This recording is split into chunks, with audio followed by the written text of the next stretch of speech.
I would have made him a co-owner. Oh wow, yeah, give him the equity. To be fair, like Aiden, like he's just a content creator for them, so like he's that's fucking the massive, future, you though. know? The future, because like eventually we're gonna be on Twitch or YouTube or something. Oh, what a move! You're gonna be able to co-stream, and like the more like co-owners and personalities that you have around you, I agree. That's what you want. There's so many people that could do that. It's true. I don't know. I feel like ZooMaa Day, like he might want to do the phase route because I know he's been talking to Temper. Like it might be 100 Thieves, but Kenny's not going to say anything. So, you know, we never know. I mean, let's be real. Every team's gonna be contacting him. You'd be dumb. I'm sure it's already said. Yeah, exactly. Yeah, exactly. Sure. I mean, honestly, the amount of value in that, like just the flank alone, the amount of value in having a logo on that, like holy shit. Yeah, I'm a little bit disappointed because I would rather have. Shit, no, I forgot to upload the video. I would rather have some of the the content creators like spread around. That's why I was happy Apathy stayed and not LAG. But at the same time, like Tommy's he's gonna fucking kill it anywhere he goes. So I'm super happy for him. Let's not waste all of our good takes before the thing starts. Yeah. There we go. Okay, video's live. We do it on the phone. Next level shit. Okay, cool. Demon cat ZooMaa. Oh man, the demon cats. Like the pizza rats thing cracked me up. I was actually proper cracking up, like listening to that.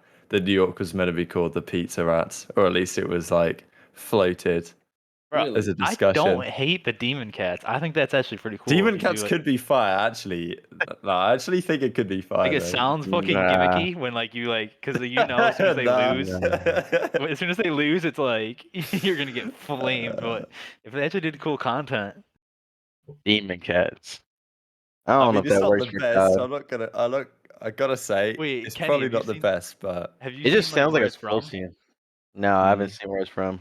So apparently, back in like the 1800s, there was like a ghost of a cat that used to haunt all these buildings in DC.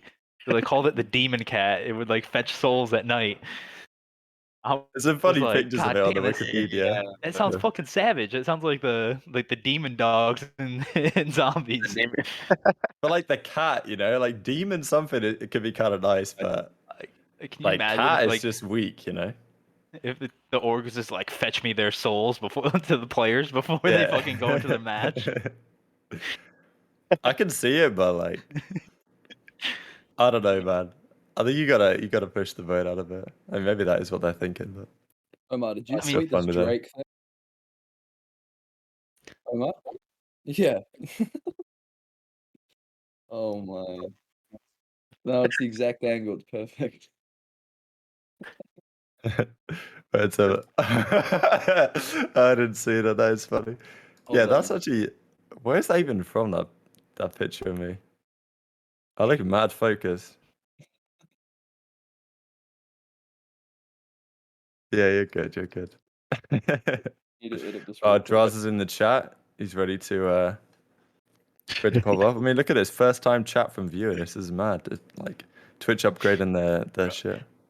Every team name sounds like it's fucking stupid when it first comes out. That's the thing. Yeah, subliners sounds like horrendous. Subliners is not even a word. Yeah, it's they made it look cool. They made it sound cool. But I mean, like because subliners is kind of obscure as to the meaning. Like you can make it sound cool, whereas demon cats is like it's gonna be a demon cat. That's, you know, you think demon cats, you've got a picture in their mind. I just feel like their ass, like if it is demon cats in their ass, it leads to so many memes. Like you can just add a different adjective in front and add the cats part. And it's just that's a good point, actually. Like, yeah, demon cats, bro. Nah. I mean, we'll see. We'll see. I mean, it can't be worse than the Gorillas. That has nothing to do with LA. And then it's a picture of a hooded figure. It still doesn't even make any sense because it's not the gorilla. Like, it's not even the Gorillas. It's, I don't even know, because some people wouldn't even pronounce that as gorillas because like guerrilla warfare. I don't know, some people would say like guerrilla or whatever like, I don't know, Spanish, innit? Like double L's. I still don't get that one. I think that one's dope. I think that one's dope. I think it Gorillas? sounds cool. This has nothing to do with the city. Yeah, And then, like yeah. the logo was just so random. I mean, it looks cool, but it's just so random. Like every team name, like the Toronto Ultra, when that first came out, everyone hated it, and then like the logo, everyone was like, what the fuck is that? Is that a squirrel?" And then like they made it cool. So I guess this depends on I like think the you just content strategy forget, they go with. and also the branding, because a lot of people say they love the New York branding because it's not just the name, but it's also like the brand associated with it. It's the same with like Seattle and stuff. Like Seattle Surge, it's a solid name, but their like logo and the whole brand they've run is actually really cool. So, I feel like Demon Cats has a lot of potential. That's all I'm saying. I don't know. The All guy right. already came in and shut it down. Well, nah, he didn't shut it down though, to my knowledge. He said we have a lot of trademarks. It's not necessarily Call of Duty, etc., etc. So, I don't Did know. the I'm just CEO talk? Yeah, he did the very political, doing his best. Anyway, I think we crack on, ladies and gentlemen. 39, is that right, Omar? Wonderful. We'll touch on some. We'll talk a bit about the ZooMaa stuff, then we'll dive into Los Angeles Thieves and bit of fun. Let me bring that there. Bring that there. Bring that there. And we're good to go. All right, I got the Chug Jug stream, so be ready with all the whatever they are, not bits, but channel points or something. We're getting in before it starts. We've got Lion back today. Lovely jubbly. Yes, sir. All right, cool. 3, 2, 1. All right, guys, TacticalRab back again today. Hope you're all doing well and enjoying your day so far, and welcome back to the Breaking Point podcast. We are live on Twitch with episode number 39. We're back in business. The old gang is back together. We've got EasyMac. We've got Lionman. We're also joined by Kenny. Another special episode, baby. You simply cannot make it up. We're going to talk Los Angeles Thieves. We're going to talk some other things. How you doing, gents? Lion, how's it going? As Steve said in the chat, you're looking like a Sith Lord. But, yeah, how are we faring? Was that just to me straight away? Yeah, I'm just throwing it to you, I don't usually do that. I've still got a fractured wrist. So not ideal, not at work as well, but just at home doing design, and yeah, we're looking good. How are you, Austin? Killing it. Just doing a whole lot of nothing for another week. Got 2 weeks left, and then it's back to the grind. So. Oh wow, yeah, that. of course. I feel like the game is closer than you think. 2 weeks away. Oh, You looking forward to hopping on, Kenny? Yeah, honestly, not really, but I'm ready for this like the game to come out. It just feels like it actually hasn't been as long as like it used to be. I don't know. I feel like the off season like went by way too fast. I guess it was like less stressful this time, so it wasn't like it didn't feel long. But it is what it is. I'm ready to start the season. It's a fair point because I don't know. I feel like this time last year, I had no idea what I was even talking about. I have no idea what content was happening. I feel like there was nothing happening this time last year. It was this year. There's actually still things going on. Like it's almost 20th of October. We're making progress, and there's been some things happening. So we'll for sure take that. Did Cold War come out at the beginning of November last year? It seems like super 11th. short this year. I think it was the 11th or something. It seems Maybe super 13th. short.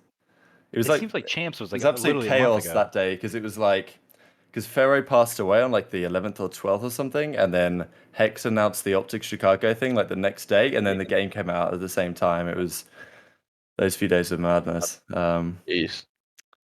But yeah, crazy. For those watching on YouTube after the fact, thanks very much in advance. And Spotify, iTunes, all that good stuff. All the links will be down below. We really appreciate you.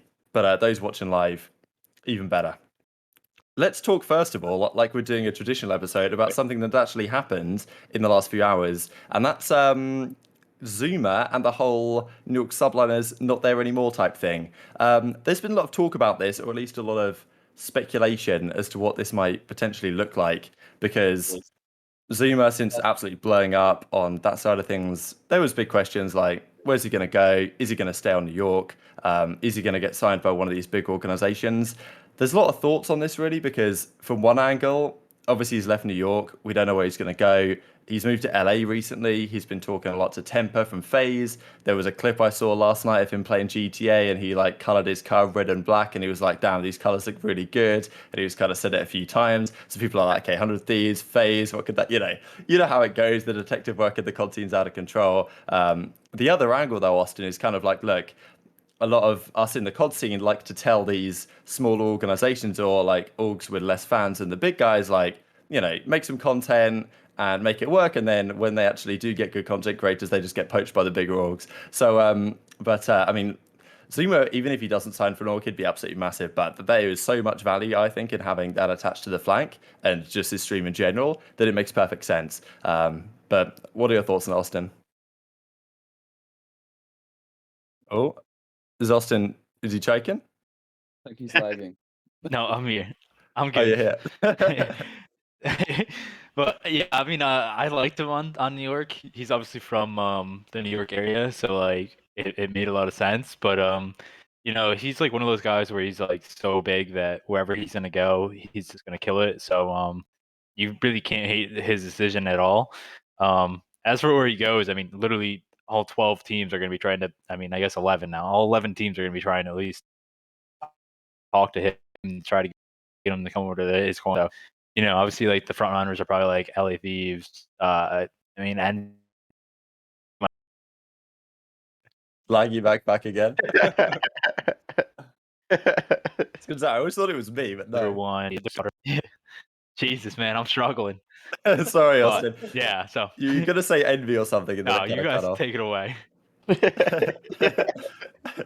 No, I mean, Yeah, I mean, go on, like. Oh man, I wouldn't be surprised to see him go to like LA or Optic Dallas. Like, yeah, as you said, it doesn't really matter where he goes. I think content wise, he's going to strive. I just feel like the one area he isn't really tapping into is just like traditional YouTube media, like YouTube videos, vlogging type. But yeah, he's got the streaming down, so doesn't matter where he goes. I feel you on that front. That's interesting because he has like the ZooMaa Clips channel and he has the main channel, and Yeah, he's it's still definitely doing popping some good off. stuff on YouTube. Yeah, it still pops off for Yeah. sure. But like I always find it interesting because I've thought about this myself. Like if some org was to say we'll give you X cash and you'll make like these videos for me, whatever. What is Austin's face frozen again? Then it's all good. Then I'd be like, okay, do I actually want to do that? Because I know that you can have. I think for the flank, it actually works perfectly fine. But if you were to represent an organization, then you run into the issues of like, well, if I'm representing LA Thieves, then would a guy from LAG want to come on my show and give like LA Thieves effectively free content, if you know what I'm saying? So there's those kind of angles. There's also kind of the bias angle, which I don't really think has ever pervaded the flanks. I don't really think it's a problem at all, which is good to see. But yeah, did any of you have any thoughts on that, Kenny? Obviously, 100 Thieves, bit of a question mark. I don't know if you know what's going on, but still, I mean, the ZooMaa move has been kind of hotly discussed the last couple of weeks. Yeah, honestly, I think it was hella surprising to everybody, especially me. I mean, I have no intel on anything. I'm always out the loop. I'm actually always out the loop. Like I have to ask my teammates, like, yo, who's on this team or stuff like that. I'm always just playing League, but yeah, waking up today and seeing that, I was kind of mind blown at it. But I mean, I hope he does come to LAT. I guess I don't know anything about it. I would love to have Tommy on LAT. Like he brings a lot of content with him, so and I think LAT is pretty big on content, or pretty like high tier with their content. So I think he'd thrive over here for sure. Yeah, for sure. Austin's internet's kind of struggling. I don't know if it's to do with his US server. I don't know if it's a problem, we can change back, but it should, if anything, be better for Austin. But it's okay. If Austin gets it figured out, it's fine. Otherwise, we'll make it work. Ghost says, what's my prediction? I mean, my prediction was kind of going to be phase, but I don't exactly know how that works. I feel like kind of the phase ZooMaa, the return might be kind of nice. And maybe ZooMaa's thinking, because it depends, because joining LA Thieves, like if I was ZooMaa, I think I'm joining either 100 Thieves or I'm joining like a big org like that where I can do, because 100 Thieves have been killing it in the content, like outside of just the gaming stuff, like all the collabs they do IRL and that type. Like I actually watch those videos, even though I don't really watch any of the creators, because it's a lot of fun. Like, I think ZooMaa be the perfect guy to get involved in stuff like that. So I think FaZe could work. I think 100 Thieves could work. That's my prediction. Both based out of LA. So we'll see how things go. Let's dive into LA Thieves then, baby, because it's been an interesting off season, right, Kenny? Things got, I guess they got figured out relatively quickly for you. Obviously, we last talked on the channel about, I want to say a couple of months ago, probably a few months ago now, like before Stage 5, I think, got underway. And quite a lot's happened since then. Not so much with your roster, but well, also with the roster, but compared to the few months previous, a lot was going on then. But am I correct in saying you're one of the only players to have never been dropped in your career? Yes. I was very close to being dropped on the 100T BO4 team. Honestly I was should talk to about that recently. yeah, Actually, yeah. I honestly was like on the like I was at the point where I was just like telling like my whole team, or just I had a call with like Nade, and I told him that I knew like it was coming. But luckily I stayed on the team, so yeah, I think I'm definitely one of the only people to not ever be dropped, but I was definitely close to being dropped for sure. So I'm Yeah, it very was lucky. I'm like very lucky. I mean, the Sorg, the early Black Ops 4 Sorg Kenny was maybe not the best iteration, but True. when it's all good, we go to the Maddox and we make it work. One of the other major things that happened between the time we last spoke and now has been Formal's retirement. Obviously, that was a big thing, and you guys had a bit of fun back and forth really during the season. It was kind of entertaining. One thing I was wondering is, because I remember when you said in one of those videos that if the players in Optic, Formal was like the weakest member effectively, and you said like most pros would agree with you on that, right? And I just wondered if you felt then that this was kind of like, was Formal not performing at his usual level because you felt, Yeah. did you feel like there was a motivation thing there? Like, was that kind of was there a feeling within the pro player consensus that like, damn, Formal isn't dropping 1.3s this year, like Yeah. maybe something's up? No, I don't think he was underperforming at all. I think the question, I think I was just kind of set up by the content. Because like they asked who was the worst player on their team, and like you have to say somebody, and it's like at the same time they were a good team. They were a top 6, top 4 like type team, and I mean he was just the worst player on that team. I don't think that says a lot. I didn't say he was the worst player in the league. I didn't say he was bottom of the league. I just said he was the worst player on their team. So it's like it didn't really say much, but also it just the question kind of set me up. But I don't think he underperformed at all. Like I said, I mean, I just think at times he was pretty like it looked like from the mini map he was a little slow, like on the map, as in like I mean a lot of main ARs are kind of like post up heavy or like just I wouldn't say kill whore heavy, but you know what I mean. Like they're just playing for like the kills or they're just They don't have sitting the at like impact. holding a spawn, yeah. And it's like I feel like with Cold War, you had to be able to do it all, and um it didn't look like he was on the map. I don't think he was underperforming. I think his stats were still fine. I just think for their team, he needed to do a little bit more than what he was doing. That's it. Fair enough. Any thoughts on that, Austin? Now you're back from your internet difficulties. Yeah, I mean, you were definitely like that question was definitely really, really bad because like every team has someone who's gonna be like the worst on the team, and like saying that Formal was the worst on that team doesn't mean he's still not one of the best players in the CDL. Just means Exactly. like the other 3 players are just so good. Exactly. And I definitely agree that I mean, like I felt like he was having like an identity crisis like all season. Like he even said it, he was super uncomfortable. And I feel like with the switch back to 4v4, actually I feel like almost every main AR felt uncomfortable at one point because like the shift back and then like the chemistry between the flex and the main AR just was really hard to develop. So I feel like almost every main AR went through a phase where they were underperforming or they were in like a spot where they just didn't feel comfortable at all on the map. So like it definitely hit him pretty hard this year, but I still think he had a really good season. Yeah. Ken, Definitely agree on that one. did you struggle to switch to the main AR, or did you like enjoy that process? I don't think. No, I actually enjoyed it a lot because I feel like with how my playstyle is, I kind of was setting the pace for. I feel like with me in general for all my teams, I'm kind of like the pace like setter for our team, I guess you can say. Like I feel like I play at a fast pace no matter what gun I have, or like I'm usually like setting the pace. Like if I'm playing well or going off, like it looks good, or if like I'm playing really slow, like you can tell, like it just really look uncomfortable. But I think when I was on the main AR, I feel like with our team then, like I was setting the pace, and we had like a really really fast paced team where we were just basically challenging. You We were had like the flying saying, around real yeah, we had quick. the saying like we're either flying and frying or flying and dying. And so, I mean, I enjoyed it a lot actually. I think it was really good. I just think that it came with inconsistent gameplay because you got to have some kind of structure, and we weren't playing with like zero structure. It's just like with how fast paced we were, it kind of just like if we weren't getting our kills or we were not having a good day of COD, we just looked really ass. That's fair enough. I mean, I'm excited to see how things work out this season because obviously Envoy gets announced as a free agent from Optic at a similar time to the formal retirement type stuff. I'm sure we'd love to know exactly how the off-season kind of went down from your perspective, because I guess the team was always going to change after champs pretty much whatever happened, because, I mean, Slash has said that the Octane thing, you know, people in the Octane was coming in. When we last spoke in May sometime, it was kind of like, could Slash and Octane coincide on a team? It's tough to see it. It felt like changes were coming pretty much no matter what. Like, obviously, you could have made a decent run at champs. Doesn't work out. But you started in the losers bracket, and there's been a lot of talk about that anyway, that shouldn't necessarily be a thing. But so I guess Octane was coming in pretty much whatever happened. Like, was there a plan in place for how to sort out the SMGs? Because like Hook was still there on the bench, John obviously is there, the Draza question mark, like and then of course Envoy's a free agent. All of a sudden, it's like, well, now we can start making moves. So how did that kind of play out from your perspective?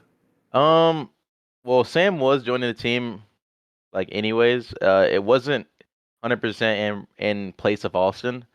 There was talks to move me back to a sub and have it be me, Austin, Draza, and Sam. But with it being 44, and I don't think Austin's really okay with running a flex, and we know for sure Sam can't run the flex. So it was just kind of like it was just like a weird thing where we didn't want to go into the game and have this struggle of roles. Like I feel like with our teams, with me and Austin, our teams, like the past 2 or 3 years, we've had that role crisis in the beginning of the game, which kind of set you back a lot. So then it just became who do I want to play with, me like Sam or Austin, and it just like it wasn't like a thing of like, oh, I think Austin's fallen off or Austin's bad. I just felt like it's been 3 years and we had a good year the first year, but it's just been a struggle, and it just feels like one of those things where it's like destined to have bad luck. So I just kind of wanted to try something new with Sam, and Sam's one of my best friends, so he was kind of like an automatic on the team. We looked into Kleenex, just because I feel like the whole league heard that Kleenex hasn't signed yet. It wasn't that he was leaving; he just wasn't signed. So it was like that there was an opportunity there, but it kind of was also just like they just got second. Like there's no shot that they're breaking up. So it kind of was just like chalked. And then I also just had a call with Austin, like after we were saying we're gonna pick up Sam, and Austin called me saying that there was gonna be a team with him, Envoy, and Crim, and he asked if I wanted to join. But I just wasn't leaving Sam.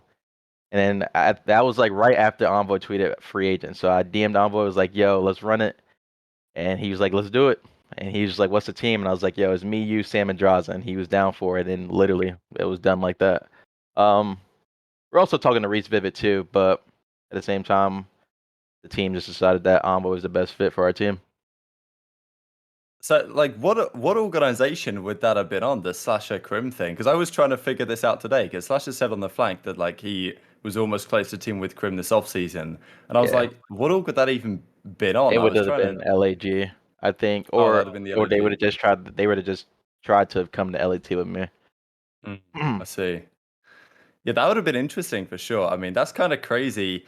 Think about that. I mean, Slasher and Crim, like, could you see that working, Kenny? Like, did you kind of look at that and were like, So man, do I want to put myself through that? in the call, it was kind of like the same with like the Sam and Austin thing. Like yo, who would run the flex? But apparently, like Crim is okay with running the flex.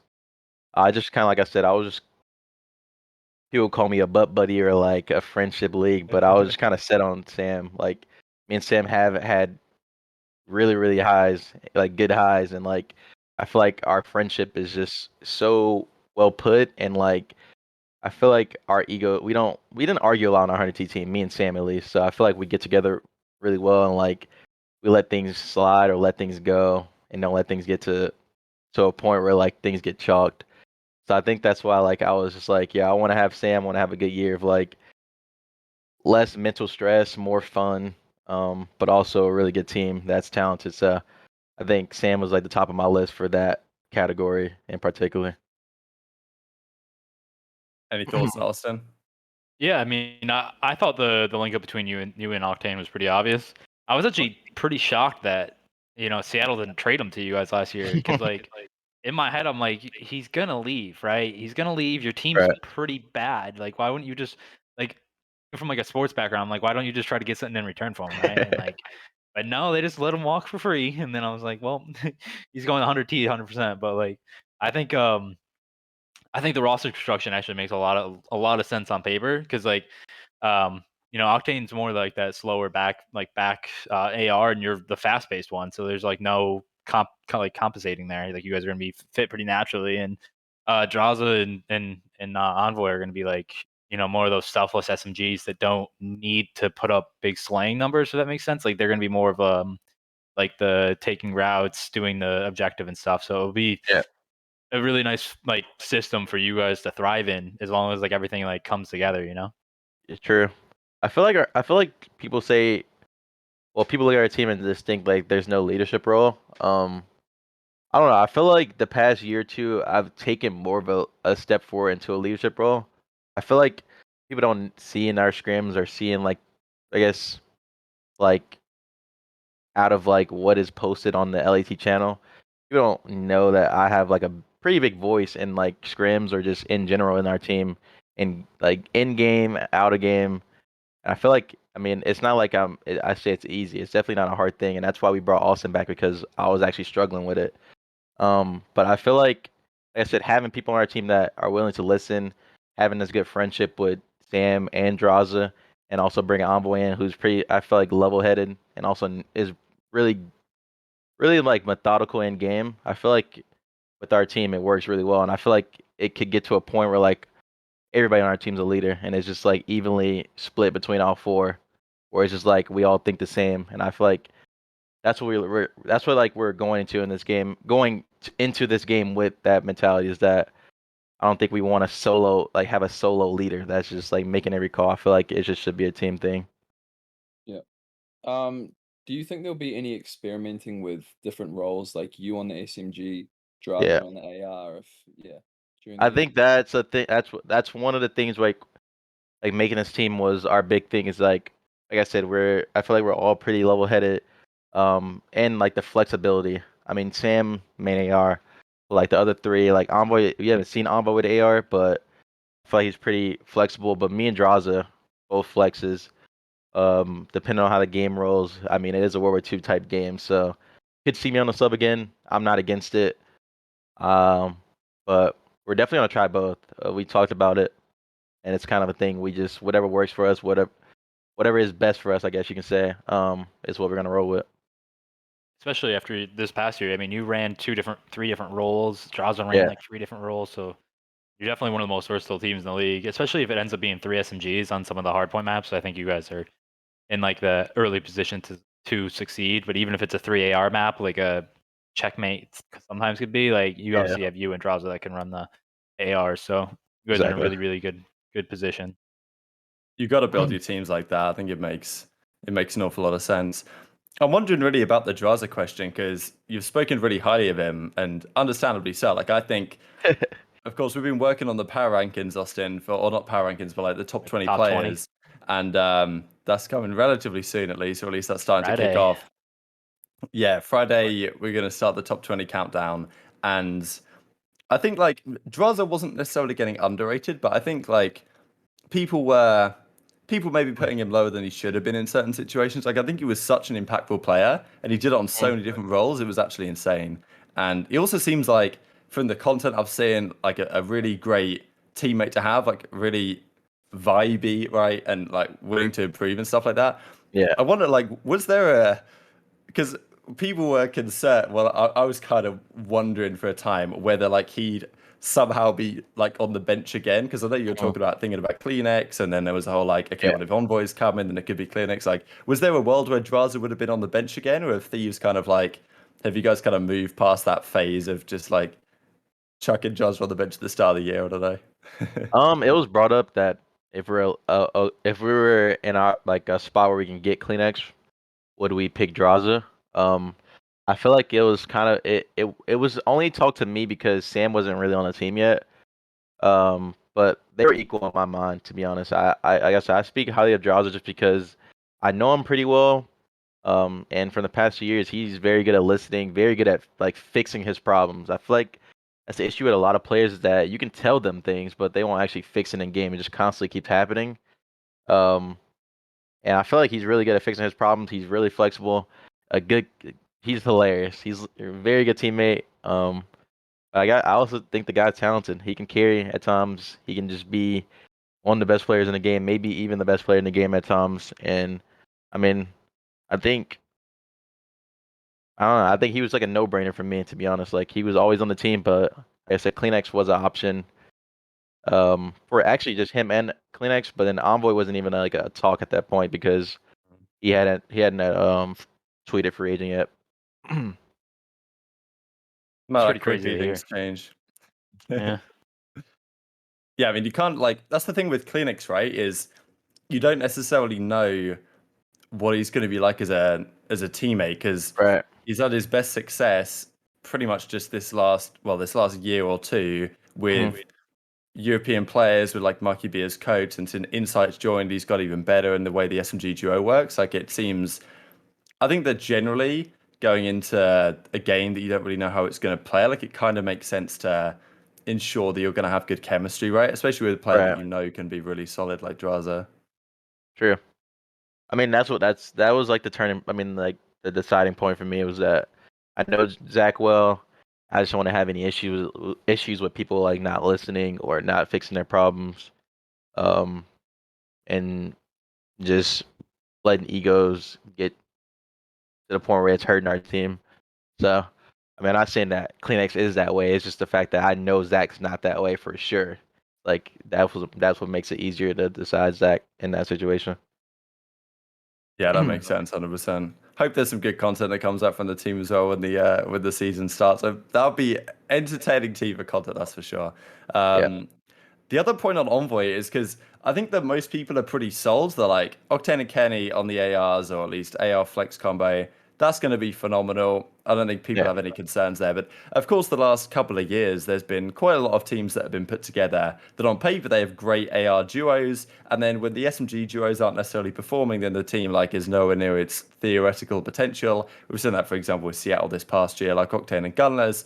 On paper, fantastic. SMG duo doesn't perform. Team's terrible. So I think that's kind of that's where the question marks are being raised. Because Envoy, there's a fair bit of talk about him in this title in 4v4. That like, is he too predictable? Are the flanks too easy to pick up on? Is his playstyle more preferable for 5v5 when he can kind of go rogue? People asking the same questions about Hook. Like, did you have any thoughts on that, or do you think Draz is the perfect partner to make that work? Or like Envoy seems like a really smart and intelligent guy. Like I'm sure he can work out how he needs to play to make it best work for the team. But if that's like his natural tendency, then I don't know. That's probably the big question on the team, apart from the leadership one that we kind of addressed.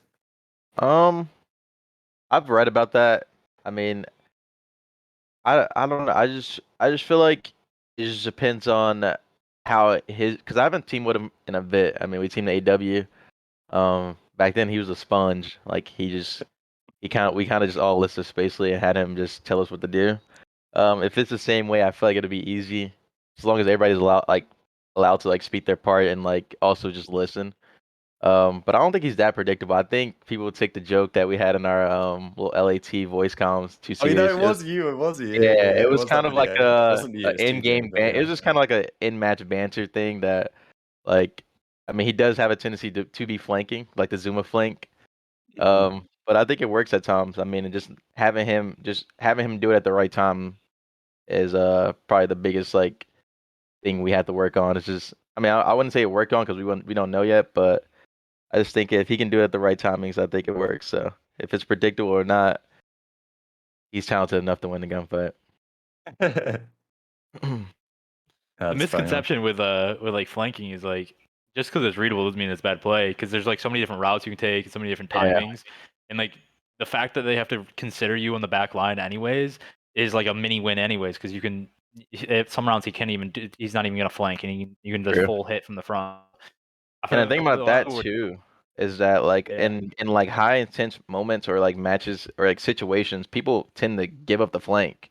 They don't think about it. Like and if you hit it at the right time, you can win a game. Just like me flanking like the blue window against Optic at London. Like you get the right timing, they gave it the flank, like you get a 3-piece. So like I mean, if he's hitting it, and at the right, like I said, the right timings, get a 3-piece, win us a game. People give it up all the time, but I mean, we'll see. Yeah. I mean, and it's all about taking risks, like as a team too. Which I mean, I feel like he did a lot better at the end of the year, was he was taking risks with like another SMG or like an AR. And Yeah, like you guys, I feel like Octane and Draza, like not in a bad way, but like they're more of like not they don't not take risks, but they're more like stable. Like like if you're gonna if Envoy or you are gonna take a risk, like you're gonna have them in the back line and they're gonna be really reliable. So it's like yeah, I feel like that's honestly not I'm not that worried about him being like exposed or anything in your guys' team comp. So I think that was a little bit overblown last year because he showed how much he can change by the end of the year. true. Couple of questions in the chat here. Firstly, this one from I guess CBAM. And question about like the Cash App compound. I mean, my guess would be you guys are gonna stay in Texas and compete from there. But I mean, I guess you never know. LA No, Guerillas last year they were over in LA. so it's. I mean, I don't know if I can say it, but I guess I can. I mean, we're all moving to LA. We'll be playing from the Cash App compound. So that's Oh, the mad. plan for now. Is The that in plan for hopes now. of? And Oh what's yeah, up? go for it. I was just gonna ask, is that in hopes of the Yeah. league being on LAN? Yeah, and like depending on what the verdict is for land or not, I think we'll be living in LA regardless. But if it's not land, then we'll like have here we had like a little house we just play out of the house. Like we'll just get a house. I mean, I think LAT's gonna get a house first and then have us play out of it here. Like fly here on game day weekends and then play out of it if it is like online matches. But I think we're moving to LA regardless. Well, we are Oh, so moving to LA regardless. yeah, you have a place That's in actually awesome Dallas to hear. to be able to play matches from as well. So depending on what the verdict is for like the league, I think that's like what we were told. Like the route they want to take is that we're moving to LA, playing out of the compound of his land. If it's online, we'll still be living in LA, but they'll just get us somewhere to play in Dallas for our matches. Yeah. Will you do guys you be practicing? Go. Oops, sorry. You can go ahead. Will you guys be practicing like in the same facility every day, or are you guys gonna be practicing from home? So our plan right now is to practice from the compound. So I think they're changing the Fortnite room, I think, to the COD room or something. But That's awesome. yeah, good. that's our plan for now. So we'll see how that goes. I was gonna ask, do you find that if you have to practice from LA, that you would enjoy having a somewhat disadvantage, or do you think that's a little bit unfortunate? I think if it's LAN, like knowing that we'll eventually go to like we're going to LAN 100%, I don't think it. I don't really look at it as a disadvantage or advantage. I think it's kind of just like a median. Like it's just like yeah, we're at a disadvantage, but we're gonna like if we can beat them on this disadvantage, we'll be fine on LAN. So as long as we can keep it close, not be getting blown out, we're going to LAN regardless. So I think that's kind of like my mindset going into it. It's like baseball swinging when you have the donut on. Yeah. Sounds very optimistic to me, I must say. If the team's like, yeah, we're just gonna move to LA. We're just gonna move to LA because it might be LAN, we're not really sure, but it seems like a Yeah. good idea. Okay. So that is exciting. That's why tune in, baby. That's what we get these Intel Drops live. This also from Mana Chicken before we move on to the next thing, because Mana Chicken's in it week in, Let's week out. go. And he's here especially because Lion's here today. But Yes. Mana Chicken says, can you ask Kenny about like team vibe and how important he thinks it is, why it's important? Think some people have the perception that you don't need to be friends to be successful, then others think that friendship with teammates is vital. So it's an interesting one because a lot of people might say that like winning cures all or creates the friendships, but I'm sure some sort of good chemistry and relationships are important for success. Whether that means you've got to be best friends, because being best friends, I think I asked Accuracy last week, could even have the downsides of maybe you let Fine. issues kind of slide. Yeah, exactly. I think the vibe of a team is definitely important. I don't think you technically have to be friends. I think the most important part is like I said before, is like people being able to like fix their own issues. and it's just like how you take and how you give like criticism. But I feel like it's just easier to give it to friends, you know. So I feel like if you know, like at least know somebody, or like for example, like I've been with Zach for like the past 2 years. I know how you're supposed to speak to Zach. I know how he's gonna give criticism. I know how he's gonna take it. I just need to say it in this way. I feel like that's the easiest way, like knowing like how to approach it or approach the issues he has, and I would assume he would do the same for me. So it's like it's not all about being friends. It's just like knowing a person. I mean, you don't have to like technically be in love with your teammate, but I feel like you at least got to know them a little bit, personally. Sounds about You don't right have to to be me. friends. Like I always say, like you don't have to be friends, but like you have to be able to push each other. Like you can't just Yeah, like be content, and you guys gotta have like the same goals. So like if it like as long as like you don't like get like stagnant, like that's the only thing that matters. Is like keep pushing each other, keep trying to like receive criticism well, and try to get better every day. true. Mama. So let's move on, because as we were just discussing, Los Angeles Thieves out in LA. LAG, not 100% sure. Potentially in Texas, they were kind of saying a few weeks ago that was their plan. Doesn't really matter at the end of the day, but still pretty cool to hear. Certainly a very exciting storyline going into this one is the LA Derby. You've got Los Angeles Guerillas finally actually built a good roster here, baby. So it's about time. Of course, they've got Hook and Slasher, right, who were on LA Thieves last year. I'm guessing like there's no bad blood between yourself and those guys, but obviously it'd be good to get one over on them, especially because last year LAG won 3 times to your guys 0 whenever you matched up. So looking to try and break the donut, I suppose, in the matchup. Yeah, I mean, I personally have no bad blood with them. I have no problem. Like I said, it wasn't like I hated Austin or anything, or like I thought he was bad. It's just like I felt like we just had bad luck, like guaranteed bad luck together. Just had to switch something up. But I mean, the LA Derby thing is dope. We definitely need to beat them at least once. So, um, I'll take a W. But I mean, I hope it's like built up like pretty decently well, like content wise and stuff like that. So it's like hype, especially if it's going to be a land match, because I feel like both our teams are pretty good, like stats wise on land. So it'll be a pretty lit match. So I'm hoping that it's hyped up like in the right way. Yeah, agreed. I mean, I remember when they did that one, was it Modern Warfare season, when they With had like Aches. this I know. content? Yeah, I was just about to say that. Yeah, they had like Aches and Slasher like on the street, kind of Oh squaring yeah, up, and then by the time they played, Aches got dropped, and it's like, what even is this? It's just quality stuff.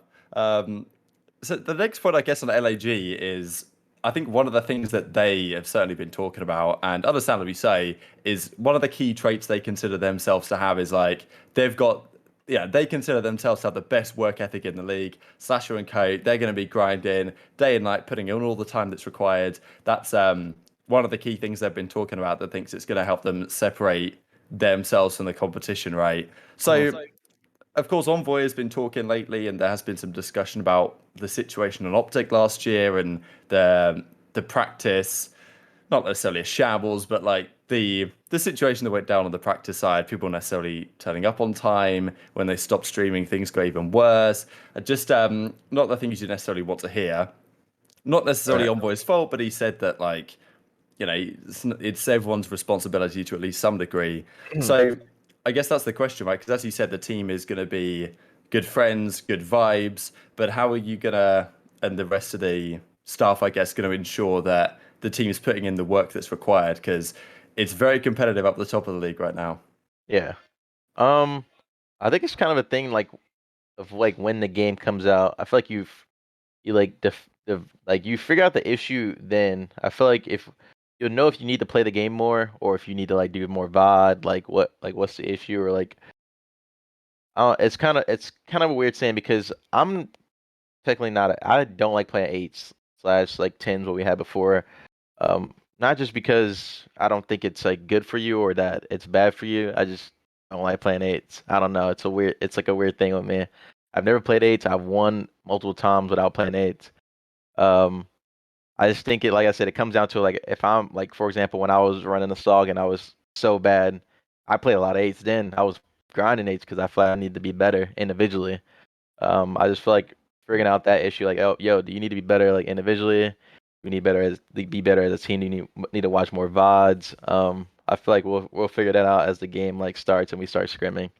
Um, but I mean, I would assume that our whole team is gonna be grinding the game the first few weeks or the whole year. But I feel like towards the end of the year, it's more so VOD sessions rather than like grinding eights or playing pubs, whatever it is. Did eights I ever feel like affect your team chemistry? What's up? Did Say that eights ever affect your team chemistry, like your play style? Did it change it at all? No, not really. I think a lot of last year, Austin would come back to our scrims and be like, "Yo, in eights, I saw this. In eights, this would happen. In eights, this happened." Like, um, it did kind of help, but at the same time, it's kind of just like it's eights. You do run into like a million situations in COD, and you can't play them all the same. So it's kind of just like, okay, yeah, that situation happened, but like, how are we gonna play it how it happened in eights? Are we gonna play it a different way? How are we gonna counter it? Do we even ever run into it ever again? You know, that type of thing. Um, so I feel like it doesn't really affect the team or how we play or how you supposed to play. I just think it's like it's good to know that that situation can't happen because it can affect you in game for sure. I hate when players get like a lot of shit for not playing eights because like eights for what they are, like you get more practice individually, but if you're grinding for practice for like that 5-6 hours a day, you're doing VOD review, you're listening, you're just putting 110% in for practice, like they like I don't know, you don't really get too much out of eights. That's why Yeah, it's like like I don't quality know. over quantity for sure. Like Yeah, I always like tell if my team you're like I would rather play an extra scrim than play eights. Like if you're like, 100%, yo, yeah, can we get another scrim? I would rather do that than play eights because it's like I don't know like the quality of like gameplay in eights is just so skewed that it's just not fun. Like knowing that people aren't trying in eights, and then it's just yeah, also just not fun. Like I just said, run into situations that you know you'll never run into ever again, or maybe it's like a 0.1% that you do ever run into it again. It's just like, bruh, what am I even playing for? Like, what am I learning? Am I just getting better at shooting my gun? I don't feel like that's ever an issue that I can't shoot straight. It's just like this is just whack to me, to be honest. And I yeah. feel like people need breaks. Like, you need a break from COD every now and then. It's very good to take breaks. I feel like people overgrind. 100%. That's why I really, really hope we have a good ranked play because I feel like eights are kind of like the middle ground between like ranked and like practice, where it's like still kind of you're still going hard, but in ranked, you're still playing and you get to like detox. You can stream, talk to your chat. Like you're not putting in like crazy hours like going hard. So like it's like a good like break after practice to kind of like lower yourself in, and then you're back at it Yeah. the next day. Like I ranked, feel I'm going into it thinking like, yo, you're not gonna. This team is not making the right plays. Like I know, I don't even know who they are. I just know I'm just going into this trying to shoot my gun and just have fun. I don't. I'm too competitive to go into eights and look at these other names of pros, not be trying. Well, what about that? Demanding question from the chat right now. Of course, it's going to be a difficult one to answer because I'm sure, you've mentioned some names, but Clinics obviously is going to be on Toronto, Vivid, we don't know what's going on there, maybe Washington. Like, is there a thought, or like, what's the thought process right now with regard to who's going to be like the substitute for the team this year? Because there's obviously some names like last year, Venom was on the team for a while and was clearly pretty well appreciated by the team. I know Jacobs talked very highly of him. Is there is the team even thinking about who the sub's going to be yet? Are they waiting for the game to start? Because that's one of the things that kind of happened last year a bit. It's like, all right, Yeah, game comes out, let's see who's killing it in the Challengers tournament the first couple of weeks and pick one of those guys up. Or is it like, maybe if we sign this guy because we think he could be a good piece, we'll get him before the other organizations do? Or is that not really something you're too concerned with? And it's more like a management thing that they kind of, like general manager, coach, they'll make that call more than the players? Or how does it tend to go? they run away to the game starts. Um, I don't think we ever had an issue with like. I think the issue the first year we picked up subs when we had Sheen and Goondra and OGLA. I think we kind of fucked up on subs that year. Not saying neither one of them are bad. We just picked up two ARs, and it kind of like messes up. Like, oh shit, now we don't have any sub players. What was that like? Yeah, it was just kind of like Still can't a believe that. messed up situation. So it's kind of just like also just like waiting to see which, because like I feel like every year there's like some new, not new player, but there's just some player that wasn't good last year, just really good this year out of nowhere. So we'll look into trying to get that player whenever he pops up, whoever that is. Yeah, no, I get you. That sounds about right. Also, can I Speaking say of, something real quick? Because this yeah. guy in the chat said I was sounding mad complacent. I don't think it's like complacency with me because I still want to win. Like that's never an issue. Is that you'll never get me not wanting to win. I'm just saying I would rather us get better as a team than me trying to get better individually when it's not helping our team at all. The problem isn't that I'm underperforming. The problem is that we're not playing as a team. So if I keep dropping 1 point, say I drop a 1.4, 1.5, we're getting fried. I'm gonna go keep playing 8s. Oh wow, I dropped a 1.5 this match. We still lost. Like that doesn't help when you can just play an extra scrim than playing 8s. I never once said that we shouldn't play the game.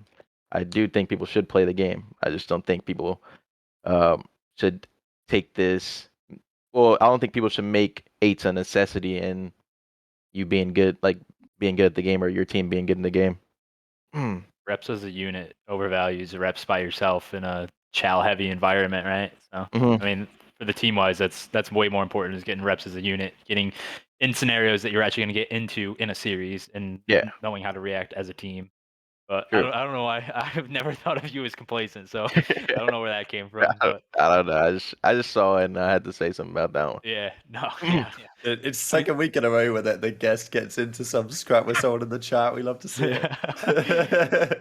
Do you have any thoughts, Lion? Yeah, I don't know if you're going to say something. What on 8s? Well, I thought you were going to say something, but No. okay, all good. Austin? I mean, speaking of, I mean, we brought up Venom. I know, you know, Yeah. he was on our academy team 2 years ago. I've got to know him a lot. Like, how did you think of teaming with him? Because I know I talked to Cap a lot, and he said he was one of your guys' like strongest performers in scrims. Yeah. I know he's a really, really good communicator. So like, obviously, it didn't work out in the starting roster like last season. But like, how do you think of him going forward this next year? And you know, how was your opinion of him while playing with him? Yeah, I loved Carlos. I think there's like a clip of me saying like he was like one of the he had some of the best comms of any like a lot of players I've played with. I still stand by that. Carlos has some really good comms. He was really, really, really good in scrims. Um, I just think that I don't think he was like underperforming. I just don't think that he like our team wasn't giving him the confidence he needed. Um, he like the plays he made in scrims were like I mean the plays he made in matches. I mean the plays he made in scrims wasn't being made in matches. If that made sense. Um, 100%. and like wasn't helping us at all. Not saying he was like costing us or anything. He just wasn't helping us as a team. And I think Carlos is a great player. He's very, very talented. He shoots really, really straight. The guy's a beast. And like I said, he has some of the best comms I ever played with. I just think he needs the right team around him and the right leader around him to kind of mold him into the player, into the superstar he deserves to be honest. 'Cause like I said, What? I was struggling to be, like I said, that's why we brought Austin back because I was struggling to take upon this leadership role just because it was my first year ever like doing it on my own. Um, and I'm like really asked to like giving like mental speeches, like hype speeches or anything, like morale like talks. So it was kind of like asked because we were in a good but well decent but bad spot with our team. So I think it didn't really help with having me as a leader. I don't think like somebody like Austin should be the guy that's trying to mold Carlos into this superstar because Austin tends to give criticism really hard. Yeah. And I mean, Carlos isn't that type of person. I watched him a lot in challengers. I thought he was amazing. So I thought he would plug right into your guys' lineup, and you guys would be fucking fire. And then it like didn't pan out as much. But To be like, fair, we were playing really well when it was me, TJ, Draza, and him. mhm. The swap to move TJ out kind of just ruined the vibe with the team and the chemistry. So once we brought TJ back in, it was like, what the fuck? Like, why can't we go back to where we were? And it kind of was just, I don't know. It kind of ruined it even more. I guess you can say like it just made us Yeah. even worse.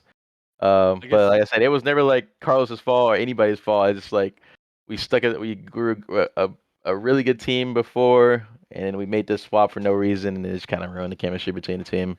But like I said, it was never Carlos's fault. Carlos was fucking amazing. Love him as a teammate. The kid's gross. He deserves to be in the league for sure. I guess like one other question would be like if you could give any advice to like a lot of young players, because I mean 50% of the league wasn't even in the league 2 years ago, so we're getting a lot of like more young players into the league like constantly. So like, Yeah. would you what advice would you give the players like struggling to like gain that in-game confidence? Because the one thing is like doing it in challengers and practice, but Yeah. game matches it's usually really stressful. It's harder to get into that groove right away. So like, what advice do you give to them to like build that confidence going into like matches and stuff like that? How I've always looked at it is like get all the like I wouldn't say nerves or anything, just get all the plays that you think are stupid in your head or like good or bad and scrims out the way so you can get it fixed. So like in matches you can just do what you do in scrims. Like once you get to the point where like you're just in a groove, like making this right play like every second, like you'll know because it won't be ever an argument in scrims. I feel like a lot of people are scared to make plays in matches, but it's like if you've done it in a scrim already and it worked in the scrim, I feel like you should be doing it in a match. And um I don't know what like speech or anything I would say or like anything I would just any info I would give to a new player is that like that would just be it. Like trying to like get all the issues out in scrims as soon as possible because like I said, you just play how you practice and like you just take the gunfights you take in practice in matches or like I said, just make the plays that you make in practice. It seems as simple as it is, but at the same time, like a lot of players don't think like will just think like in matches like yo like I never made this play in scrims like should I make it now? It's like no, no, Yeah, you they try to like shouldn't because overcompensate. yeah, it's just like Yeah, now you're overthinking it because you're supposed to practice how you play. You should have did it in scrim so we can tell you like no, that's dumb as hell. Don't ever do that again because we don't ever want to do that or like mess up spawns or anything like that. I feel like a lot of lot of people nowadays shoot really straight. That's not ever a problem that anybody in the league is not talented. It's just like the plays they make, or just not making the plays they should be. Maybe it's nerves, maybe it's just like not being comfortable. I don't know what it is, but I feel like that's just the best way to get it out your system is just do all the dumb shit in practice when you can. Yeah. How enjoyable was it to have a different team every week last year? um, it got to a point where it was pretty funny, but it was also very annoying because every other team is way more practice. I think the most annoying part for us was S&D. We always like had people doing certain stuff, like we would switch to the team, like, damn, Zach did this. Yo, new person, whoever it is, can you do this? Zach used to play it like this. Can you play it like this? Or like, yo, I played it like this over at A Bomb. Can you play it like this? And that was the most annoying part for me personally. Was just like, yeah, we had to like compensate for certain people in S&D, and then like the Kyler issue at Stage 5 or whatever that was. Like we brought Zach in, and Zach is just like, yo, what am I doing? Like I used to do I this when I remember was on the that. team. But We're like, Slacker was no, there. now you got to do this. Uh, So I feel like that was just the most annoying part. I feel, I mean, we were a pretty good hardpoint team, regardless of what team we had. Um, it was just like our issues in S&D, and then control was just kind of like 50-50 for us. yeah, because you started off the year really strong in S&D. Like even Moscow, it was like your strongest map. TJ was going Yeah. off dropping 10 kills like every Probably map no. as well. Hmm. Yeah. So yeah, I can assume that would have been difficult.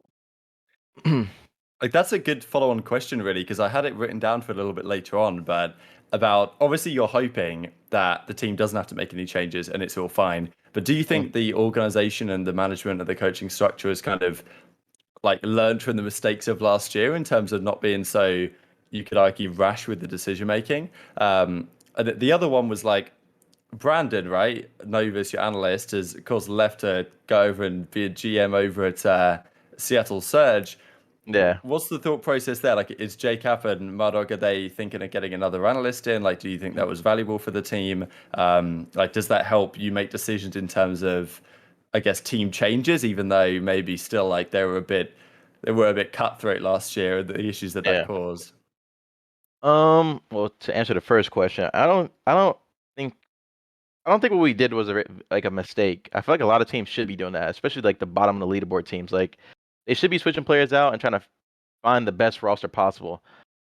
People will say that we didn't give those certain rosters like enough time, but also made the statement before like you got to have players on your team that can fix their issues. And like if it's like yo, when you joined the team, we said that this was the issue. Like we need you to fix this, and then week 3, it's still happening. It's like at that point, like, damn, this ain't gonna work because we can't even fix this. Like we can't get to the next level we need to be because we're still on step 1. Um, I feel like that's why we kept switching. We are just trying to figure out which combination of the roster was perfect for like fixing our issues and also being able to play as a team, play as a unit. It was at the point of the game where everybody kind of knew how to play the game or like what to do on certain maps. So it wasn't the problem of like, yo, we playing the map wrong. It was just like, yo, we're just not making the right plays in the right times. Why? It's because we still are on the day 1 issue of, yo, you needed to block the spawn. You're not even blocking the spawn that we needed. It's just like those type of issues. So I don't think what we did was a mistake. I think what we did was pretty good for the league, at least. I think a lot of teams should start looking at like switching out their roster, especially if you are in last place.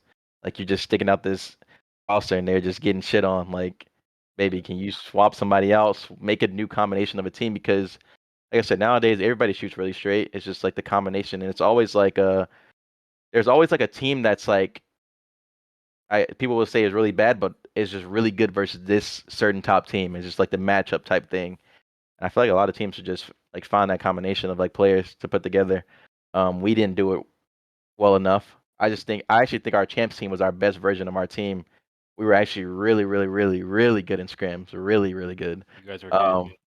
So I just it's just unlucky we started to lose. But I don't think it was a mistake. I think it's something teams should start looking at and doing. And then Brandon, sucks that Brandon left to Seattle. I was sad. I was DMing Brandon this whole offseason, like, yo, what's the update? Like, you coming back? Like, what's good? And he's like, sorry, man. I'm going. I got a new job. I'm like, oh, well, that is ass. I enjoyed having Brandon, and I think like what he did for our team is very, very needed in any team. So I think we'll definitely be looking into getting somebody to replace him, I guess.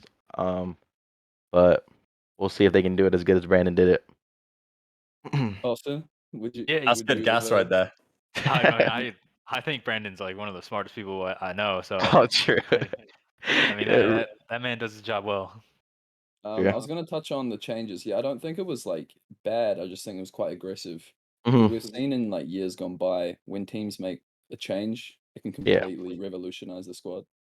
So yeah, I don't We blame you saw guys what for making Toronto a did. pretty. Like it's kind of. I Yeah, guess maybe it was the same thing, but I feel like if there wasn't the Hook spanner in the works thrown in, like maybe Mhm. it would have worked a lot better because that just threw such a wrench in the system that yeah, that you can't really avoid because if Hook's on the market, like you're going to try and make the acquisition. But it's like true. what Toronto did in the Modern Warfare year, where they were able to make all these moves, but yet they finished out their year by actually finding the roster they wanted to go for. And maybe because I think even Slash has said on the fact that he wanted to get John in the team a bit earlier than you ended up Yeah. doing. And maybe if that roster had more time, like if you had like an extra stage, then things might have been very different, right? So maybe looking back, there was just a few things that made the season look much worse than it could have been on paper. True. I mean, to be fair, even like with the team with us with Kyler before the like stuff happened with Kyler, we were really good. I forgot who we were scrimming like right before the tournament. We were like 100-point clubs on every map. And we're just like, yo, we might be a land team. Like we might be looking good for tomorrow. And the next day that happened. And that's like the bad luck I'm talking about. It's like the past few years, me and Austin together, it's not even me or Austin. It's just like somebody like, I'm not blaming people, but it's just like unlucky stuff happens. And it's just like, is it us? Like you start thinking like, yo, are you this issue? Like, are you not doing enough to like stop this stuff from happening? But yeah, I think we thought we were finding a combination, and then like some unlucky shit would happen, or like Kyler comes above the market. We just had to get him. We felt like we had to get him, ruin our chemistry with that team for no reason, and then we got good, and then the Kyler thing happened, and it's like we got the best version of our roster. Damn, we're starting to lose. We can't mess up a single match, and then we lose. So it's just Really? it at the same time it like feels unlucky, but at the same time it just feels like we didn't do enough to like make it not luck, I guess you can say. Like be more consistent, yeah. Yeah. But like You make at your own least you luck, guys gave a I'd say. shit. Like you guys changed your rosters to try to win, you know? Right, Like some right. of these We teams talked like about it a lot, to be fair. Like we Yeah. respected like the attempt, right? Because so many of the rosters, man, or the organizations, you could say. like people say it's like a friendship league, and then they give you guys so much crap. I'm like, wait, like what? Like first off, you guys had the same amount of roster moves as London did, but no one said Mhm. anything to London. They just gave you guys shit for trying to like Yeah. get a really good roster going. But like the thing I hated was like JCap ended up getting a lot of flack. All the like flack. a lot of shit. And I And it just wasn't remember even like Cap. It wasn't. I mean, it was Cap. Like Cap's in the talks, but it's the players too. Like it's Yeah. even saying between both the players and Cap and also Eric and also like the management at 100T or LAT. Like everybody has to say so. And like at a time, everybody was agreeing, like, yo, this seems like the roster. This makes a lot of sense. Yo, we're going back to land. Tyler deserves to be on the roster. Austin definitely deserves to be on the roster. We're going back to land. And then we don't get to play with the roster we practice with. And it's like, I don't know. I feel like the changes we made were actually pretty like proactive and good for our team. It's just like I said, unlucky stuff happened, and I just hate that Eric and Cap got all the flack because a lot of times it was actually us players making the decisions too, and just it was just like I said, it feels unlucky to me. how do you guys like having JCap as a coach? Because like I talk to him sometimes. He seems like he really cared this season. It was like eating him up that you guys weren't like winning. And like I mean he's really smart, high like COD IQ. Like how Right. did you guys like having him as a coach this past year? So I think Cap's coaching style is like a 6-man type thing or a 5th man, I guess. I think it's 5th man. It feels like he's in the game. He always like Cap's hilarious because he's always like, "Yo, if I was playing, I would do this." I'm like, "Cap, but you're not playing." But like, you're right. Like, if you were playing, you would do this. Like, it's the right play. So it's like he's very smart. He knows how to play Call of Duty. That boy just can't shoot straight. Now I'm just like, um, but that's just one thing Cap would never do. He would never tell you how to use your gun or what to do with your gun. But I think Cap's really good at like deciphering like spawns and like issues like really fast and like I said, I don't think he was a problem. I think he was a very big help in our team this whole year. Cap's just also like me. He sucks at hype speeches and like morale speeches. Like Cap's just like, yo, go shit on these guys. I'm like, Cap, that's ass, baby. We need like some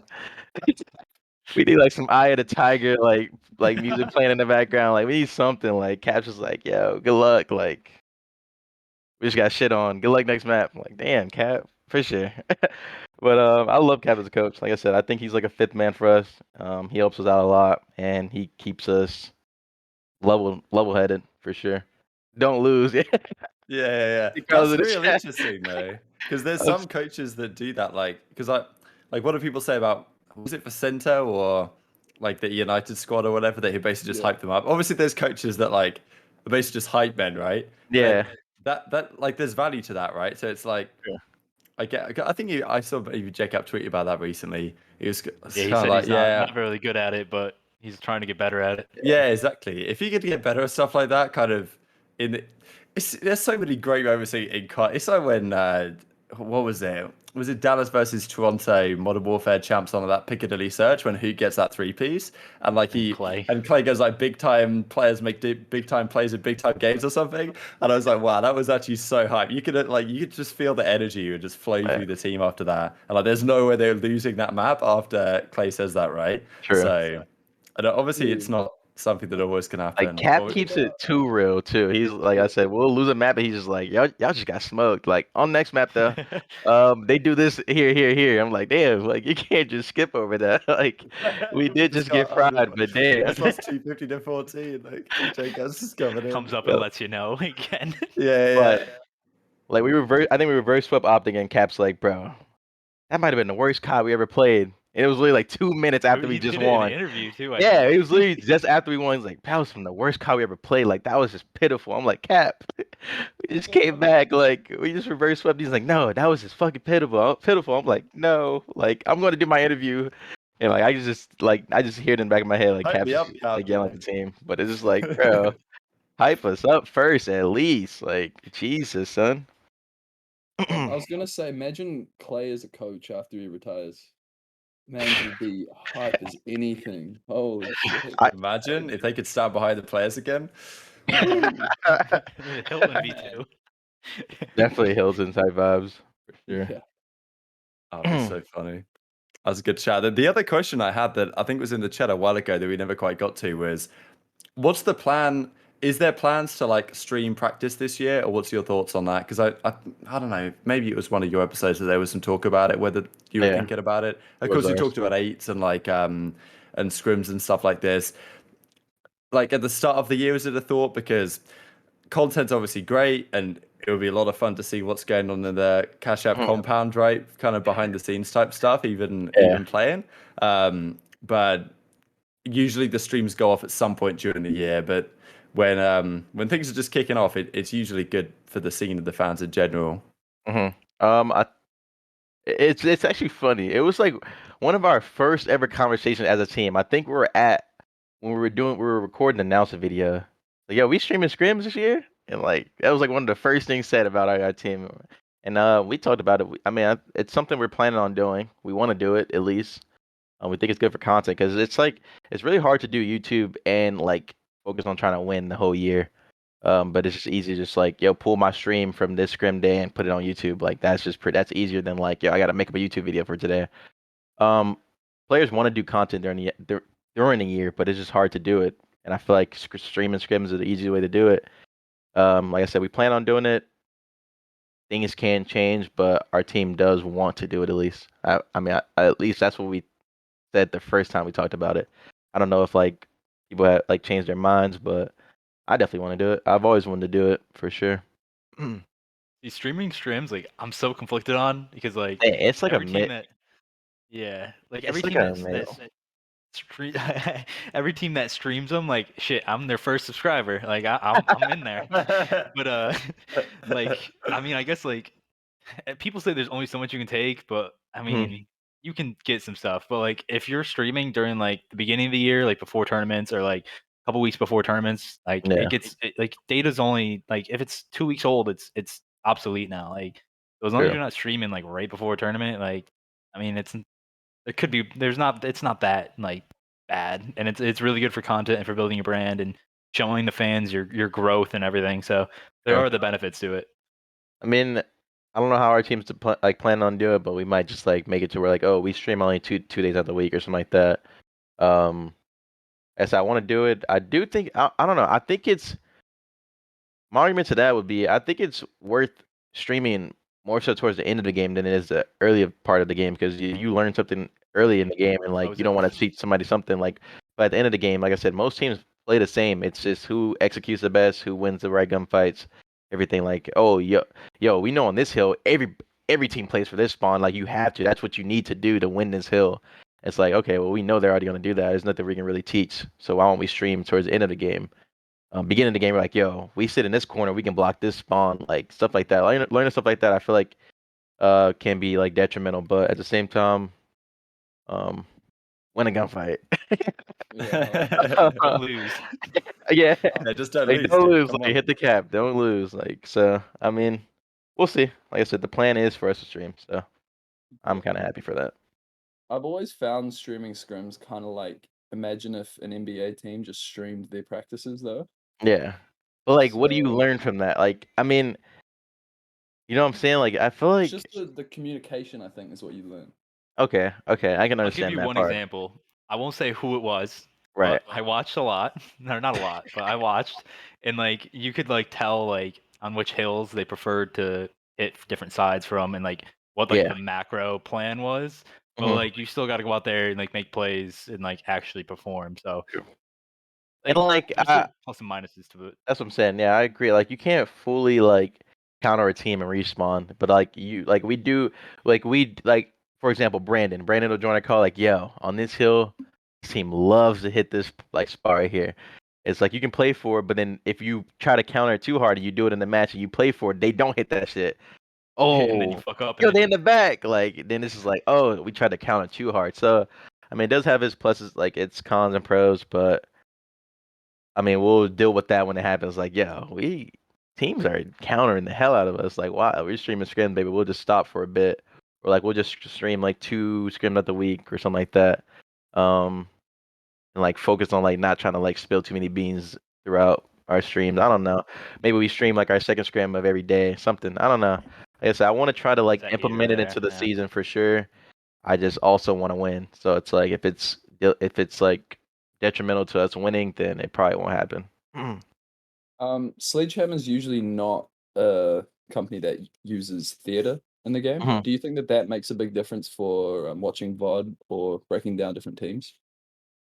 It's in this year, by the way. It is. Um, I don't know. We didn't use theater much. We used theater for like BS, like if something BS happened, like, yo, what did he do right here? Like, what did he shoot through me through a wall or like something like that? We never used to actually look at the other team or what they're doing because, although you don't stream it publicly, we streamed our scrims privately and like watched the VOD back and like seen the mini map all the time. So that was kind of our theater. I don't feel like we necessarily used the end game theater a lot. Unless somebody did some, like I said, some BS stuff like, yo, he just wall bait me from across the map. Like, how the hell he do that? Go look at it. Just stuff you can't see on the mini map is what we go to the theater for. I really hope next year, like, because like the thing with COD streams is like there's obviously a coach on each side, and you could when you see the mini map. So let's say like when Crowder's in for us, you see the mini map, you could see the other team what they're doing. Yeah, I really hope next year, like, I mean, I really hope that they stop showing the other team's arrows on the mini map. To show your team's arrows so you can see what you're looking at, see what lanes are open, stuff like that. But you actually can't see what the other team's doing because if you're doing that, then damn, that'd make it so much harder to like anti-strat and like get better or like steal other team stuff. that's true. That's the only thing I wish it would change for that. That's Do you true. remember the Modern Warfare 2 glitch when you would die? Hit And you start. could yeah. Yeah, you can see like you can do that in like this game too. Or was it this game? There was like in this Modern game. Warfare. Was it Modern Modern Warfare? The start There glitch was everyone was one. talking about towards the end. Yeah, and then there's like one where like you can watch a kill cam and like see like a bubble on the screen and like Yeah. you can see where people were.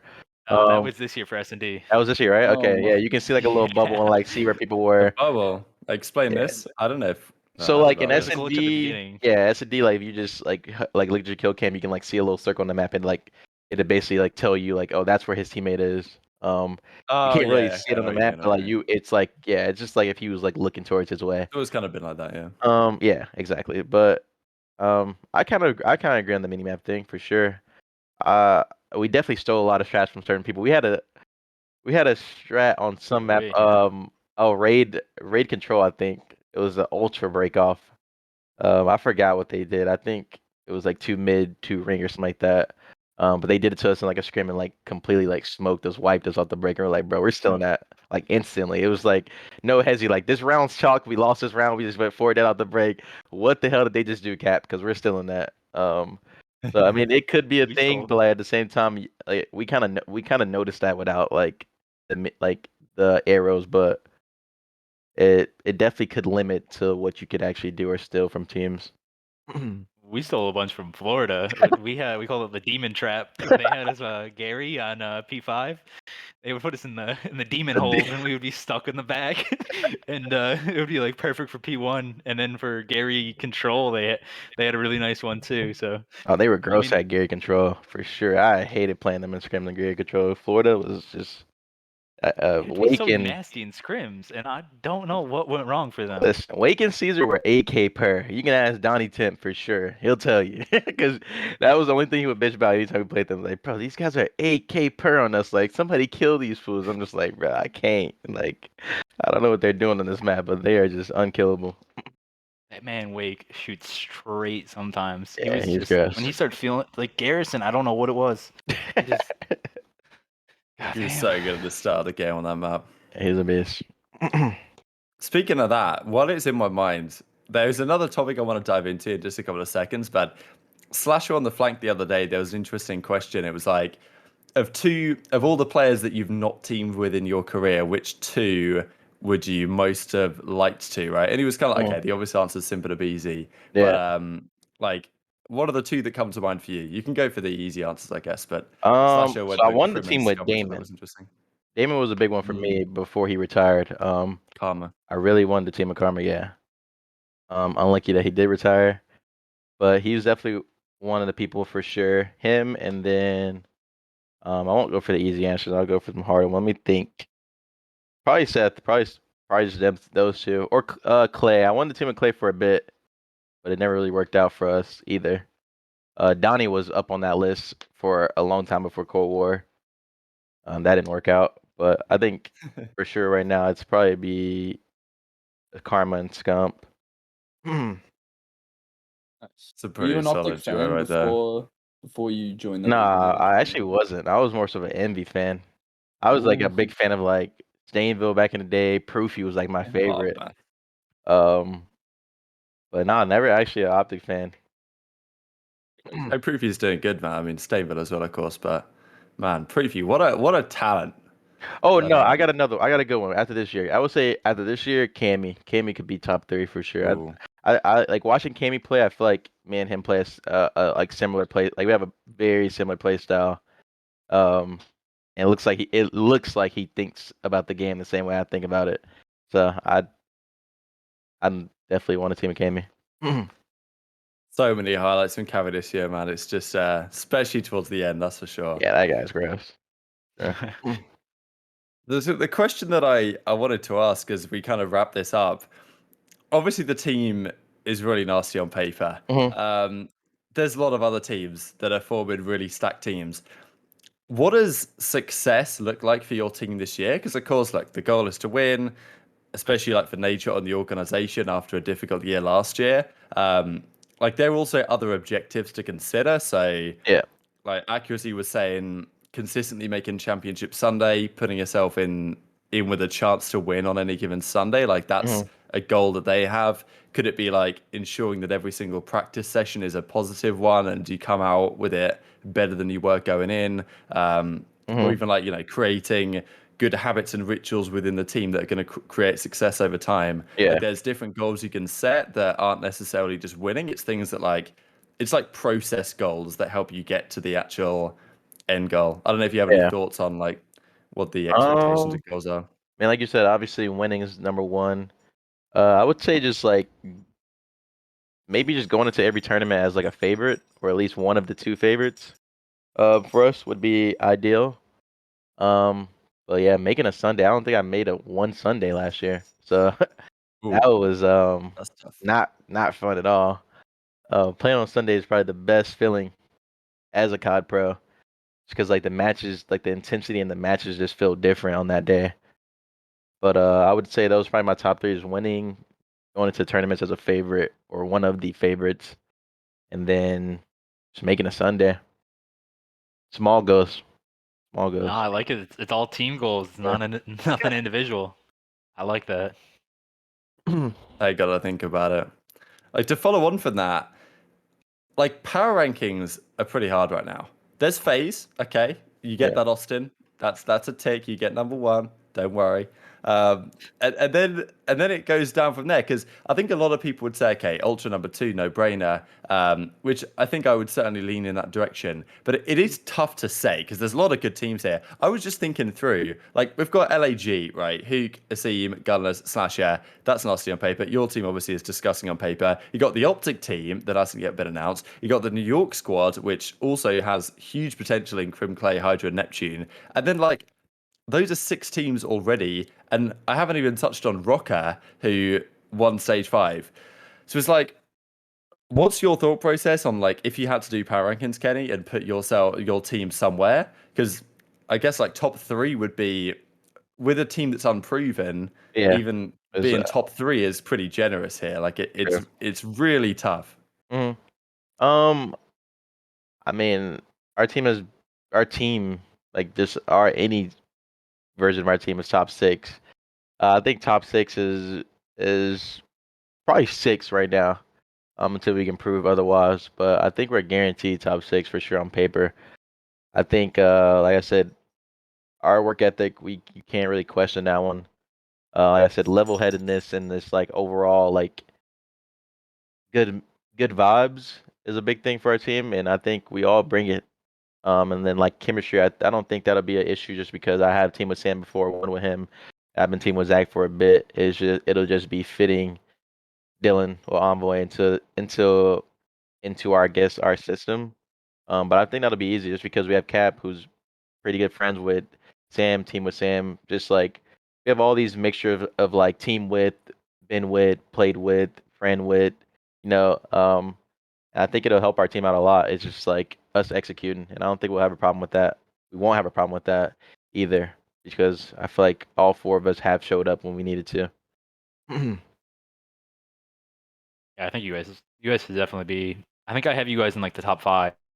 LAG are like, I Yeah. think are gonna be really, really tight this year. I think it's gonna be like really close, but I think you guys are gonna get really good towards like the middle end of the year. Yeah. I feel like you guys might start off a little slow, but like honestly, I think by the end of the year, you guys will be like consistently one of the favorites going into the tournament. Mhm. And obviously, you have like our team, Toronto, and NYSL. So I mean, like at the start of the year, no one knows. Like you guys could be the best team right off the rip, and Yeah. you know with the talent everyone has, it's just who clicks first and who learns the game more. Like Exactly. that's how it goes. Definitely agree on that one. I mean, we don't, like I said, we don't know how the game's gonna play out. Game could be in anybody's favor. I do enjoy the game. That's one thing for sure. From the beta, I enjoyed it a lot. It's really, really fun. It's my type of rodeo. I think the MW movement or MW engine is just like the best we've ever had. So game feels good. Maps are kind of, but we'll see when the game comes out because it could work in anybody's favor. It's just I feel like the first few weeks or first tournament is always the team who plays the most. So we'll be trying to be that team. You guys gonna play all the S&D tournaments in the first week? Yeah, Grind them out. Yeah. I'm always making sure we play in those. That was the first thing you said. That's my favorite week of the season right there. It's just because like everyone stays up for fucking 24 hours and just grinds S&D Grinding. tournaments. You get like the 2v2s, 3v3s, get the full squads. Like it's like my favorite week watching all that happening. Definitely fun. It just gets kind of like bad. Like once all the teams just feel like S&D is just not a priority anymore, it stops playing it. It's kind of because you're playing Yeah, like you're it playing only an S&D lasts like 5 tournament. days, not even. Yeah, you're playing an S&D tournament to play against the other pro teams. Like I don't care. I mean, I'm not saying I don't care about the S&D stars, but it's just like that ain't what makes it fun. It's just fun. Like, oh, And you then see the everyone pro gets team versus bored, and pro then you team. start scrims. Exactly, and it's just like, oh, well, S&D tournaments are just not even worth it. Like, you go play them on your own, like individually, like, and try to learn stuff. But Well, low key with this anti cheat, how do you feel about that? Are you excited for that to finally make it way in? Because like with the anti cheat, like honestly, like this might be like the revival of the S&D scene if true. if we don't have 97 sites throwing tournaments. But I we think can it's find a way really to make big. that. I think it's really, really big. It's definitely a good step in the right direction. That's been needed for a minute. It should have never dropped without it. But um, I don't know. I'm excited for it. I just hope nothing bad happens with it. I know it got leaked or something like that. I've seen some tweets about Well, that. they did it on purpose. I don't Okay, know if you saw I didn't that. see that. They leaked it on purpose to certain developers to see like to get like early data on what's getting That's caught, what what's they not getting say. caught. That's what I was about to That's say. what They they got say. caught. It's like, all right, yo, it's good though. I mean, if it, I think that's the best thing about COD is like the S&D scene. Like back in the day when S&D scene was big, like Reckless and like all these teams back in the day. Um, it just was fun to watch. It was fun to play. It's like you don't necessarily get respawn tournaments on the daily. You always have a S&D tournament on the daily, so it's just something to play, something competitive play, something to play for money, and just overall fun because we don't have 2Ks or anything like that anymore. And so it's like our respawn tournaments. I mean, that's why you gotta take scrims so much more seriously now, is because you don't get any other practice other than that and matches. I wish we got pro downs still. Yeah, Like the yeah, where it just respawn like just basic like 18 tournaments or something with eight pro teams or something. Because we really get S&D tournaments in practice. That's pretty much it until 3 months after the game comes out. so I'm saying like that. Then it's just like no tournaments. You just playing scrims every day. It's like it's and but like you and then like these like I feel like these websites can't host like respawn tournaments because nobody's really gonna join them. Everybody just looks at pro teams as like the best teams like to play in those, so it's kind of boring. But I think if we had like 2Ks just like for all like a 2K for challengers plus the pro teams, it would be dope. It'd be fun. Give us a chance to play against the challenger teams and like maybe it's not a real match or on stage, but we at least have some kind of competitive like respawn tournament or something at least other than scrims. That's why I was hoping they would throw just something at the beginning of the year that like you can do a prize pool, but there's no COD points, like no to the CDL points. Yeah. So that it has no effect on the actual like regular season. Mhm. You still get like the money makes it worth it to do all your strats to go 100%, but it doesn't affect the late So stage outcome. Yeah. Definitely would. Most people. That's dope. Sorry. No, you're good. Go ahead. Most people tend to disagree with me, but do you think that challengers teams at the end of the year should be able to compete at champs against the franchise teams to like create bigger hype? I know Austin's shaking his head already, Yeah. but it's like it's Nah. better for everyone. Oh man. I do think the best format was before with groups like allowing like the open bracket team to join the group, but then at the same time there was never really a I don't remember a time where like an actual Elevate top team. 6 Yeah, I is was the about to best say one a ever. challenger team came out and just like did something or showed up, like the phase team in World War II, but they were already a pro team that should have been in the groups, and it's just like, Yeah. I mean, I don't know. I think it's oh yeah, and then those SNG. I don't know. I don't know. I don't think it's like a waste of time. I don't want to say it's a waste of time. I do think it's like it does seem deserved for them, but I think it's how it is right now because it's not like they don't. It's not like people don't like we pros don't pay attention to the challenger scene. We do, and if like whoever's playing challenger, if your goal is to be in the league, I feel like what they have going on right now is good. But I just wish that they could they were allowed to play on stage as well. I think it'd be way more worth it for them for sure. Especially At having the end some of the day, challenges we just need lands more and stuff. teams. Yeah, we definitely just need more teams. I think that's the easiest route. Well, not the easiest route, but that just seems the most methodical route is have more teams. But It will happen. I I'm mean, hoping it happens. theoretically, the best way to do this is have enough teams. Because, like, right now, right, you have, like, what, like 20 players that everyone says should be in the league, right? Yeah. The best place to be in is where we have enough teams where there's only, like, 3 or 4 guys that are in the amateur circuit that are people are like, this guy needs to be in the league, right? So, like, right now, there's way too many, this should be in the league, and that's, like, a red flag for we don't have enough teams. But if there's more teams, and then there's like the amateur side is actually the amateur side that's like trying to develop, and But there's not like, enough. don't you think that just ruins the amateur side because then that just makes one dominant team maybe or like one dominant like player and then it's just like, well, we know this guy's gonna win or this team's gonna win all the time. Then it's just like, what do you even watch challengers for if you know this is the best player in challengers? Then it's just like, where's the competition there? Because like, I mean, most of the competition is in the league, but then like, why even have the challenger scene if like one team is gonna win most of the time because it has, say that one team has the top 3 players from challengers on their team, and they're just frying everybody. Now I feel like it's not even Well, worth then to that's when watch they'll get poached by a a low pro tier team. pro team. Yeah. But then it's just like, I mean, I see what you mean, but I feel like it just gets skewed because like, say like, not saying people are bad, but say like all the best players are in the league, and then it's just like ass players in the challenger. But this guy looks gross because he's just shitting on all the. I don't know.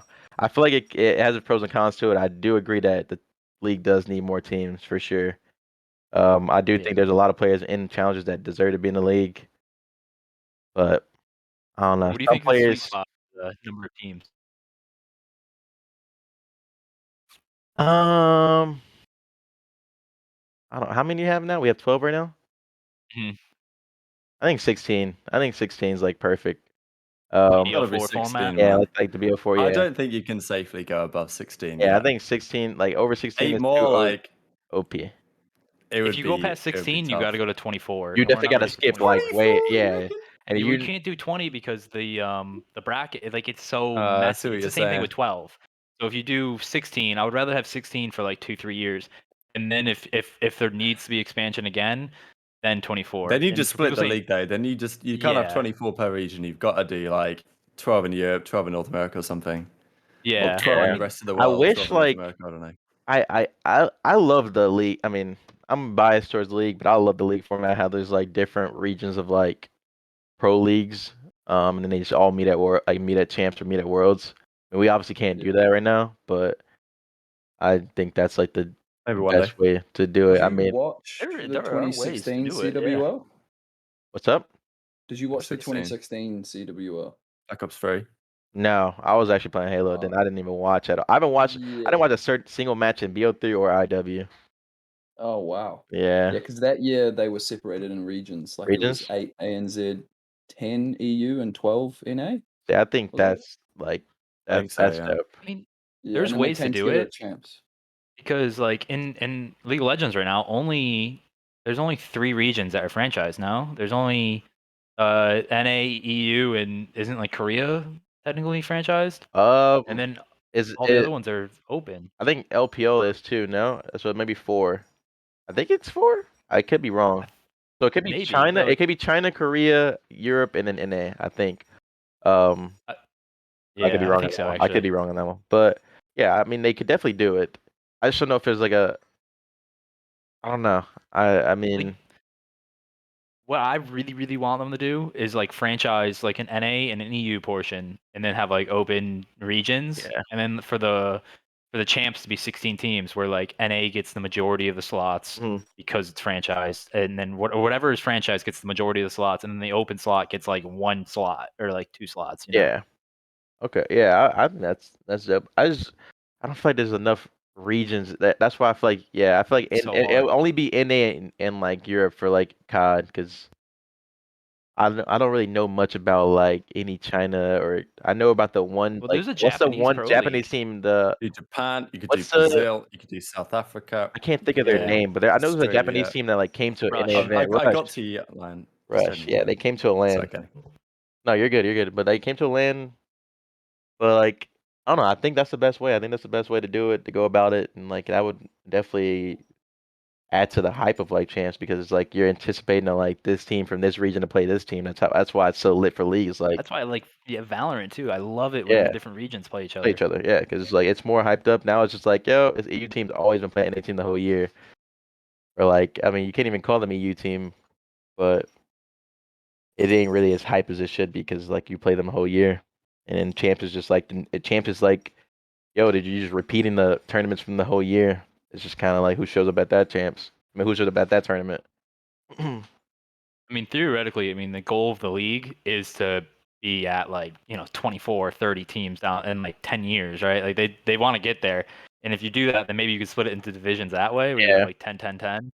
But like that is the goal for the league in the long term is to keep expanding into a traditional US sports way, which is 30 teams. So, I mean, it's going to get there within like 10 to 15 years as long as there's, co-streaming, the having items in game. I mean, as much as people like to joke about it, the buy-in isn't as much of a turn off as much people think. So yeah, they just need bigger brands more interested in the future of Call of Duty. true. Final question before we finish out. What's been a Yeah. cracking episode? Coming from Turtle in the chat, kind of on similar lines here. Do players have any input or say into how the format is, or is it all on league owners to balance needs and wants? Because that's kind of the discussion we've been having in the last few minutes here, like the ideal situation. Do the players have contact with the league or people over there? Do they?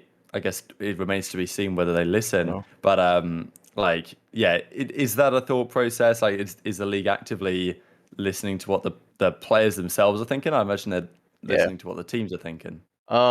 So, well, how ours went, I don't even know if I can say it, but I'll just say it. We basically the league came to us with or like some like a bunch of options and gave it to our management team, and our management team, kind of they didn't really. I mean, they gave them a bunch of options like, yo, this could be happening this year, this could be happening this year, and that was just it. And we just kind of gave our input on what we think should be in the format. We don't really know. We didn't really get too much information on it. It was just like, yo, if this happened, what do you think? If this happened, what do you think? And then we're just like, well, we want this. Let them know this is what our team thinks should be in the format. And that was pretty much it. So it wasn't really too in depth of like, yo, we're gonna be doing this year. it's the league wants to do this. It was just like, yo, this could be happening. This could be happening. Maybe, maybe not. What do y'all think is the best option? And best option is this. Let the league know, and then that was it. So I mean, I guess it kind of is like we do kind of have a say so, but it also wasn't like It's more like not say so, but like it's called when you give them advice, like you get feedback. yeah, Just it's give 'em like some right? feedback of like what they basically like what they felt like was the best, and like Input. so it was just like a little bit of input. Wasn't like crazy. I mean, I don't think that was pretty much intel, but we didn't, like I said, we weren't given much information about anything. It was just like it was kind of skewed and like just like a normal conversation, like, yo, what do y'all think is the best option for next year? What do you think we should do? And we're just like, yo, we want to do this. Is that an option? Maybe. Well, I'll ask the league, let the league know. Damn, that's it. That's pretty good at the very least. We've been going for like an hour and a half. Kenny, thanks so much for joining us. No problem. Any thoughts before we finish out to fans, people watching, looking to support Los Angeles Thieves for the upcoming season? It's been obviously a tough 2021 in Cold War. Looking to make it all right for Nate Shot, the org, and also the fans. I mean, our team has one goal. That's a win. I think we made the roster to do it. This roster is looking to stick the whole year. I'm hoping that's the case. And yeah, I'm looking for this roster to be the roster for a minute. I have fun with these boys, and I hope y'all enjoy the content we make this year. I feel like we'll make some pretty good content and try to get some streams up for Scrims for anybody that's a fan of LAT or anybody that's not a fan of LAT. Just hope y'all enjoy it. Make the fun of it. We'll make fun of it and also try to have a good season at the same time. Thank you. Awesome. Fantastic stuff. Well, thanks, Austin. Thanks, Lion. Thanks, Kenny, once again for joining us. We had a great time. Thanks to all of those who are watching live. If you're watching after the fact on YouTube, the other platforms, drop us a like, review, all that good stuff. You know the vibes. It's been a cracking episode. One of the best ever, I think. I don't know what we hit in terms of stream numbers, but we'll check it out after the fact. Thanks for watching as always. Take care of yourselves, and we will see you next time.